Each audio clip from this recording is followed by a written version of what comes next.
We all know restaurants have had a pretty rough 2020, and Utah has certainly risen to the calls for support. It's amazing to watch our beloved restaurant community innovate and adapt to keep you safe. It's equally as impressive to watch you support their efforts. This week on Taste Utah, we check in with two legends of the Utah restaurant community, Log Haven in Millcreek and Maddox in Perry. It never gets old to say that Log Haven is the quintessential Utah dining experience. Nestled unassumingly in Millcreek Canyon, this 100-year-old log cabin has been named among the top 10 most romantic restaurants in the entire United States. Their mantra of nature, nurture, and nourishment is truly ingrained in every single thing they do. Now, Maddox? It almost needs no introduction, but we'll definitely do our best. It's been a must-hit dining destination in northern Utah since they opened their doors. It's home cooking like we wish our mama made. From fried chicken to turkey steaks and the best cuts of beef, Maddox is offering dine-in, take-home, and of course, their classic drive-up. Oh, and you don't want to drive away without at least having a bite of one of their amazing pies. Utah restaurants are committed to keeping you safe, along with the food service professionals who offer their hearts and hospitality to you. You know, Taste Utah, it's more than a typical food series. Oh, that's right, James. It's about local flavor, from roots through unique, authentically Utah restaurants. Oh, absolutely. It's the people, the places that make Utah a dining destination. We love it because there's so much soil and earth to uncover, but still so many great Utah restaurants to savor. Well, that's just it. We bring the stories and we spread the love. The best thing about Utah, the views along the way, they're not bad either. We're not afraid to get our hands just a little dirty. Food is a necessity, but it's how we create it and share it and experience it together that really shapes our community. You always have a seat at our table. Are you ready to taste Utah?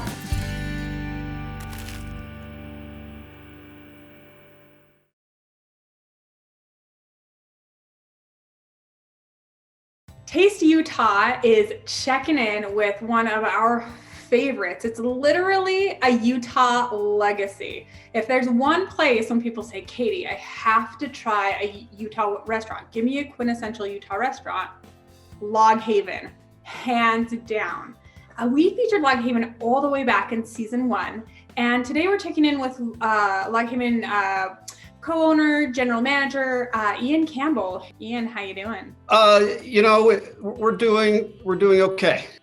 Of course, we have half the capacity, the number of tables, as mandated by the Salt Lake County Health Department. So that cuts back on how much business we can do. But we have a large space up here, and the patio has been a definite positive asset. We're heading into the colder season, heading into some winter months, and also towards the holidays. And I know for a long time, Log Haven has always been known for a great go-to spot for some of these. Well, Thanksgiving is on the November 26th. We will be serving a 4-course plated supper that night. Turkey plate being one of the choices for entrees. Ian, what can we expect when we come and dine at Log Haven as far as consumers? What is Log Haven doing to make sure that we're staying safe and that your employees and everyone's being cautious and safe? Well, first of all, we're grateful that we are given the chance to be open. And because of that, we are doing our absolute best to follow all the guidelines put out by the governor's office and the Salt Lake County Health Department. Our tables are at least 6 feet apart. We have been having the windows open and the patio has been, going great. We are sanitizing all high touch points on a regular basis, keeping a log on that. We are limiting the amount of people, not only that we can do in a room, but also every quarter hour, so we don't have people waiting. We've removed all of our furniture in the foyer, sadly, but that's so that people aren't, gathering there and not social distancing. We are requiring all guests to wear masks, not only when they're not at the table, but also we are asking them to keep them on unless they are eating and drinking for the safety of our servers, of course.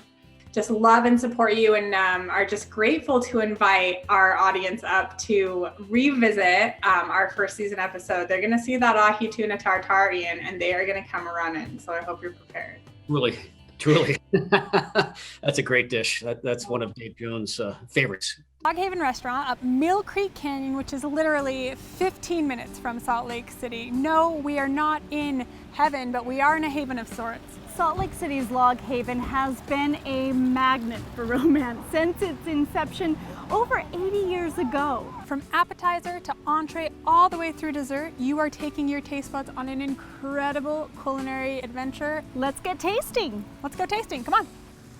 I am standing on one of the most picturesque patios in all of Salt Lake City with owner-operator of Log Haven, Margot Prevost. Hi there, how are you? Hi. Margot, thank you so much for having us here this evening. It is gorgeous. Here we are in Utah, and we were voted one of the top 10 most romantic restaurants in the entire United States. There is a magic to the setting, to our stewardship of the land. I had been in the corporate world for most of my career, and I understood bottom lines, I understood growth and all of that, but I wanted to nurture a different side of myself. When I purchased it, it had been condemned, and it was slotted to be torn down. I bought something that I wasn't sure I was going to be able to save. I really wanted to offer more, and it was about nature, nurture, nourishment. Warm fires, waterfalls, wilderness. That's really what we do here. We nourish your soul, we nourish your body, and we nourish your spirit. It's just been a pleasure to talk with you. Thank you so much. Thank we are you. honored to have you here. I get to be lucky enough to be down here in the kitchen of Log Haven with the one, the only, Mr. Most Immaculate Chef, Dave Jones at Log Haven Restaurant. Dave and I go way back, so I can tell you that he is an incredible stalwart of the restaurant industry, champion of farm to table, and really just an overall incredible person, let alone chef. Welcome, Dave. We're so excited that you are thanks, Katy. joining us. My mother, my grandmother were fantastic cooks. Gave myself a one-year commitment to one of the better restaurants in the Monterey Bay Area in California, and it turned out to be, what I actually found out I loved. I think I was fortunate enough to have hit the stride just about the right time where California cuisine was coming of age, where you had Alice Waters, Jeremiah Tower, Wolfgang Puck, and they were kind of just hitting the scene with all this crazy stuff that was coming right from the fields, local farmers growing for their for their properties and whatnot, and just doing an incredibly eclectic blend of foods. It was really out of the book at that time. One of my most favorite things that you cook, Dave, hands down, the ahi tuna tartare. Yeah, Pretty this much- dish actually traveled with me from California out to here, and it's kind of been, kind of a signature dish here at Log Haven. We've got some sesame miso twill batter here. They'll make a little nice round crisp. And then we're going to make a ponzu sauce, which is one of my favorite sauces. We'll go ahead and get these guys do you want me to started because they're pop going these to in the oven? Yeah, that'd be great. So we're going to start with a little garlic. Okay, I pre-did a little diced ginger, a little bit of shallot. Then I have some mirin wine. Excellent. So equal amounts of the mirin and the vinegar. Then we have equal parts of lemon juice and equal parts of organic tamari soy. We add the sesame seeds to this. If you'd like to add some peppers to spice it up a little bit, you can do that to any ponzu sauce. And we'll let that simmer for about 10 or 15 minutes. What I have here is roasted peeled poblano chilies, little garlic, cilantro, jalapeno, and sweet onions. Just squeeze out the avocado here. Just a little bit of lemon juice here. Mash it up a little bit. So what we're going to do is just take out the bloodline here. We just kind of peel back. Then we get down to the skin, and I'm just going to go underneath the skin here. We're going to take out the center loin here. Cut a couple slices off. Beautiful. Yeah, it's gorgeous tuna. So we're just doing a nice small dice on this. And then we're going to add our ponzu sauce, marinate over the tuna. Give a light toss. Oh, this is my favorite part, the actual construction of it all. First we're going to put the soft stuff down, which is our poblano guacamole. Then we're going to take one of our twills, which is now chilled down. Smash it down just a little bit. It's been marinating nice and juicy. And place that right on top of our tuna. I'm going to take a little bit of wakame, What's wakame? just a seaweed salad. A little more ponzu on the base of the plate. Pickled baby shiitake mushrooms and a little more chili oil. And we have the dish. And that's it. Get right down through the center. Crack it up. Whoa, my mouth is watering already and salivating. I'll tell you, the layer of flavors, the dimension of texture, sweet, spicy, absolutely incredible. Dave, this is a masterpiece, like a symphony in my mouth. Log Haven is a quintessential Utah dining experience, but it is with you at the helm that makes it so extraordinary. Well, thanks. So just thank you. I appreciate that, Katie. Thanks for coming up. Absolutely. Well, I honestly have to say that Log Haven does feel like home. And from the heart of the kitchen To the soul of the dining experience, Salt Lake City's Log Haven is a do not miss dining destination. take that 15 minutes, drive up the canyon, get your taste on at Log Haven.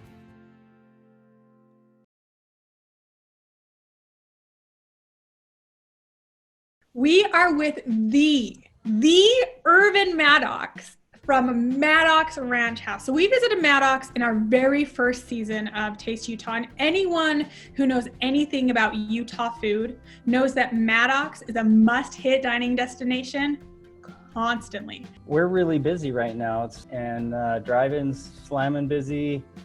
We're doing a lot of takeout that's really busy. Oh, that's awesome. What are you guys doing as far as sanitization and CDC guidelines to help people feel comfortable? In the drive-in, everything's just on a takeout basis. We don't serve the card trays anymore.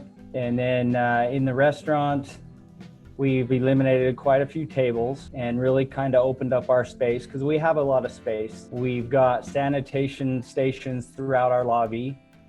And months ago, I mandated that all of our customers wear masks when they're in the common areas, lobby areas. And initially that was kind of hard to enforce, but Utah has really gotten on board, and I don't see anybody out there without masks anymore. So great. So wait staff is in, servers are in masks as well. Oh, yeah, all the staff's in masks, even our guys back there boiling chicken. You know, it's like everybody's in masks and gloves. That's great. It's always nice for us as those who love to frequent Maddox to know what to expect when we come up there. So make sure we come up with mask in hand, and once we sit down, what every restaurateur I've spoken to and my experience tells me is that you cannot eat food with a mask on. So that's when you take it off, right?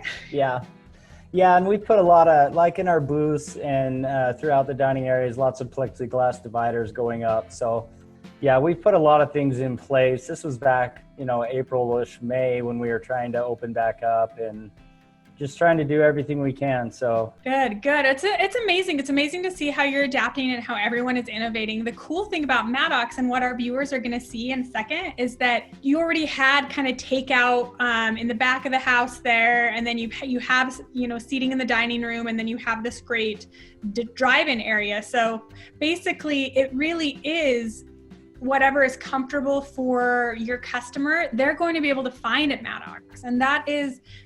That's just classic Maddox. It's always about the customer. It's always about making the guests comfortable, and it's just an extraordinary thing that you offer to us. I would definitely suggest make reservations or call ahead, and you can limit your time that you would wait if you were to come in. And then the drive-in is just slamming. We're busy all day long, and it's great for us because it keeps us busy and it keeps the food really fresh. Because it's just right on top of what we're doing, and it's great. Well, we're just so grateful for you. We're so excited to show you off, and just thank you so much for working so hard to feed us. Well, off of Highway 89 in Perry, Utah is the historic Maddox Ranch House. And they are serving up 64 years of traditional American cuisine. Big juicy burgers, famous fried chicken. I can smell the fresh rolls baking right now, and I cannot wait to see what it's all about. American style home cooking Let's go taste some. Oh, let's get tasting. Katy and I are here with Maddox, executive chef and owner of Maddox in Perry, Utah. Come on back. This is one of our most famous recipes. It's our banana cream pie. So we build our cream base from scratch. This is big. And then we'll break it down with whipped cream and put it together with fresh bananas. Our pie base will adapt to banana cream, chocolate, coconut, and raspberry cream, and that's our staple dessert. Tanya is our dessert chef, and she whips up something creative every week. My dad always used to call this the heart of the restaurant. The center of the plate, the protein, the steaks, the turkey steaks, ground beef. It's all aged, cut, and ground and formed here right on the premises. So if it has to be done to make a steak good, we do it. Okay. And what are those Aging, costs? tenderizing, seasoning, buying the best. And how many of these products would you say you go through? Oh, I would think somewhere between 2,000 to 3,000 individual steaks a week. One of our most famous recipes is the turkey steak. We use turkey breast meat is what we're forming the turkey steaks out of. We grind that every other day here in the meat shop as well. This is Jeff. He runs our vegetable chef. Guys. Mashed potatoes. We'll put half and half in until they're good and creamy. Absolutely. The world needs more half and half. Yeah. You know, we're peeling about just shy of 1,000 pounds a week for mashed potatoes. We'll serve those with our country gravy. We're gonna whip up rolls for you. Okay. This is Dewey, my baker. Dewey. Been with us for a long, long time. Okay. So we'll start with 50 pounds of Big J flour. It's milled here locally in Brigham City. So that dough's coming together. Oh, wow. We'll have it on this dough hook for about 5 or 10 minutes, and it'll finish up. He'll add a little flour to get it how he likes it for the hand pinching of the dough balls. You can see us proofing. Proofing just takes it from the dough, and we have a lot of heat and moisture, and the yeast goes to work and lifts all this dough up, and so it's a roll. And we've adapted it to just run through a pizza oven. Oh, that's so smart. That's how they're getting their beautiful golden brown tops. Yeah, you can see some coming out here. Then we're gonna make some raspberry honey butter to go with these rolls. Oh, yum. Would you please? It's like the famous combo. So we just use normal 1 pound butter. Raspberry sauce, basically like a shake topping. So he'll put that in, we'll blend that in the butter. And then we'll also put in raspberry preserves. The honey we sourced from a family out of Logan called Cox. So Cox Honey's been supplying our honey for at least 25 years. Honey butter and raspberry and deliciousness. I know. Chicken recipe at Maddox is one of our most tried and true. In fact, we started out as a fried chicken shop. What's unique about our chicken is they go into egg whites, and we have a crumb mixture that we put together and blend a few different crumbs. Just different breadcrumbs, panko, and things like that. Oh, and just that alone will get people salivating. Put a little salt on it. Oh, in the traditional bowl, I love it. So yeah, we serve up a basket of chicken, which we've had for years. We'll put some fries with that. You've got a nice little juicy, and then when you break it open, I mean, look at that. Look at the moisture. Maddox fried chicken, folks. So airy and fluffy. I can't even get over it. All right, Irv, Okay. give us your story. Maddox was started by my grandparents, Irvin and Wilma.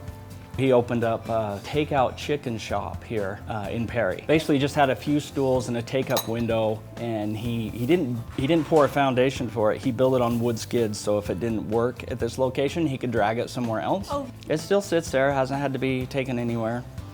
Wow. And we've since, of course, built around it, in an addition here, an addition there. Well, the drive-in was, we added that, my grandpa added that in 1969. Okay. We make our own ice cream and sodas as well. Yeah, I have a little soda brewery. Most popular items on the menu. What are you need to drive from Utah County, Cache Valley, Washington County for this at Maddox? Well, I think most people will definitely tell you what we're having here, the rolls and the honey butter. As far as entrees, the steaks are top notch, like the turkey steak we've had forever. Yes. Dad in the 80s created something called a shrimp steak, which is super, super popular. We're kind of 4 restaurants in one. We have the dining room with its menu. And then we have the drive-in, which is almost a totally different type of customer. And then we have our takeout cabin, and then we have the lodge that we rent next door. So here we are at the famous Maddox drive-in with Julie. So Julie, kind of take us through this drive-in. You can get all of our famous hamburgers, turkey burgers, our famous fried chicken. You can pull up in your car, and our car hops, like, you know, back in the day, will come up and they'll take your order. You can get all different flavors of sodas. You can get all different flavors of shakes. And you can get our homemade ice cream here, and it's prepared right then, and then we bring it out fresh to your car. So the fried chicken is not prepared before then, it's prepared when you order it. I grew up in Brigham City. You did? So when my parents wanted to do something really special, we'd come to Maddox. Fried chicken. Always? Well, sometimes I get this, but I love fried chicken. Okay. And what is this? This is the roast beef. Chicken fried steak. Chicken fried steak. This goes way back for us. Our grandma would take us to the drive-in when we'd come visit her. On one side, both of my grandmas lived here, and the other grandma would always get chicken in the basket, and we'd eat it at the park or in her yard every time we visited. So Maddox has been part of our Brigham City experience my whole life. Maddox is the place if you're up here. There's nothing better. I was just telling them they needed to get the spicy sirloin today. Following by example over here. Have you ever had their desserts? Oh yeah, you have to have homemade pie. I like the pumpkin. The pumpkin did look really good. Yeah. My wife's favorite's coconut. Well, it has truly been a pleasure dining at Maddox in Perry, Utah. 3 generations of a family-owned business where everything is a well-oiled machine. And it just keeps getting better with time. All 4 elements of Maddox are thriving, and you gotta come check it out. Homemade sodas, ice creams, pies, potatoes, well, I think we've done our job here.